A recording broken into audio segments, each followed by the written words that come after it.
Good afternoon, friends. Now we are discussing the second part in module number 5, that is Introduction to CFD, Computational Fluid Dynamics, in the subject Fluid Mechanics. So, what is CFD? Computational Fluid Dynamics. So, it is the science of predicting the fluid flow. So, what will be the heat and mass transfer? What will be the chemical reactions involved and the related phenomena? So, in the fluid flow. So, by solving numerically the set of governing mathematical equations. So we are having a set of mathematical equations. There will be numerical equations getting solved, right? To understand the chemical reactions, the heat and mass transfer, and how the fluid flow. So that prediction will be done. So this entire science is called as CFD, Computational Fluid Dynamics. So it is the simulation of fluids engineering system, that is simulating the fluid flow using the modeling and numerical methods. So the modeling involves the formulation of a mathematical physical problem and then solving this problem formulated using numerical methods, using discretization methods, numerical parameters, grid generations, etc. The process of CFD is shown in this figure. So the fluid problem will be stated. So that is involving fluid mechanics. So here the physics of fluid will be studied. Once the physics of fluid is studied, so then using mathematics, that is Navier-Stokes equations. So the problem is formulated. The mathematical model is prepared. So using numerical methods, so that will be converted into discretized form. So from discretized form, it will be converted to grids using a suitable programming language. So computer program will be written for that. So with the help of computers, the results will be simulated. So then comparison and analysis will be made. If any changes or modifications required in the problem statement, will go back to the fluid problem.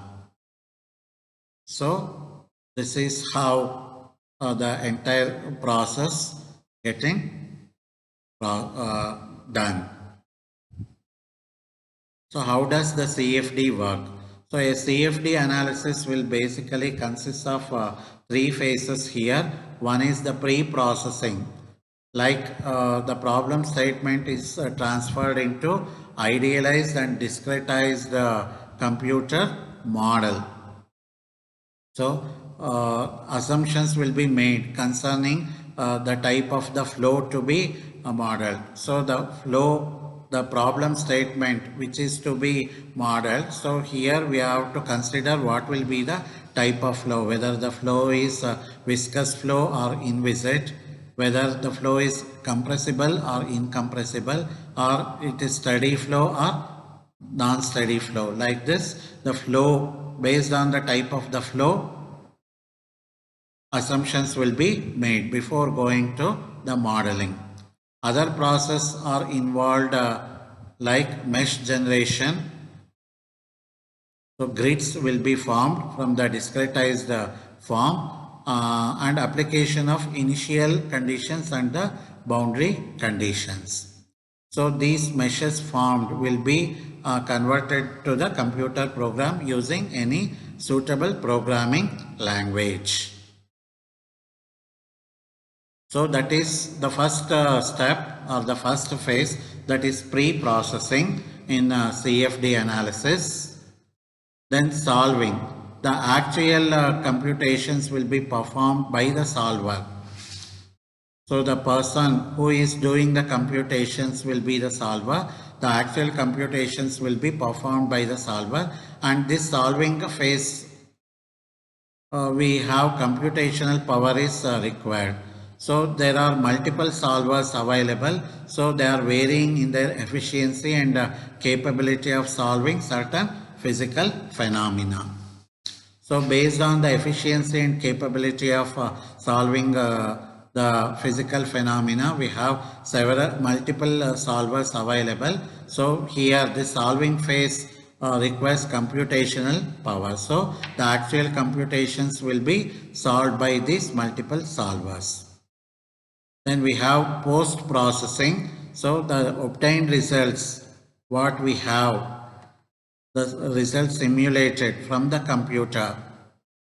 So that will be visualized and analyzed in the post-processing phase, the third phase. At this stage, the analyst will verify the results and conclusions will be drawn. So comparisons will be made. So the analyzer will verify the results and conclusions, final results will be drawn. Based on the obtained results, conclusions will be drawn. So the ways of presenting the obtained results are, for example, so it is the static or the moving pictures of the fluid flow, graphs and tables. So in total, so the fluid problem, so which is having the study of fluid mechanics. So with the help of physics of fluid will be studied. So once this physics of fluid is studied with the help of mathematics, so using Navier-Stokes equation, so mathematical formulation of the fluid problem will be done. So then using various numerical methods, so the mathematical formulation will be converted into, a discretized form. So this discretized form of the problem will be converted into mesh or the grids. So these meshes created or the grids will be converted into computer program using the suitable programming language. So this computer program, the coding with the help of the computer, so the coding or the computer program will be the results what obtained by giving the inputs will be here in the, so a simulation will be done. So then later we have the comparison and analysis. So governing equations in CFD. So we have three basic equations based on the conservation law of the fluid's physical properties. So conservation of mass. So where we have continuity equation. So conservation of momentum. Here F is equal to ma. Newton's second law of momentum equation will be used, and conservation of energy. That is the energy equation or the first law of thermodynamics, which we have seen earlier. So these principles, three principles states that mass, momentum and energy are the stable constants within the closed system. Basically what comes in must go out somewhere else. So that is the concept on which these three laws are based. Thank you, friends.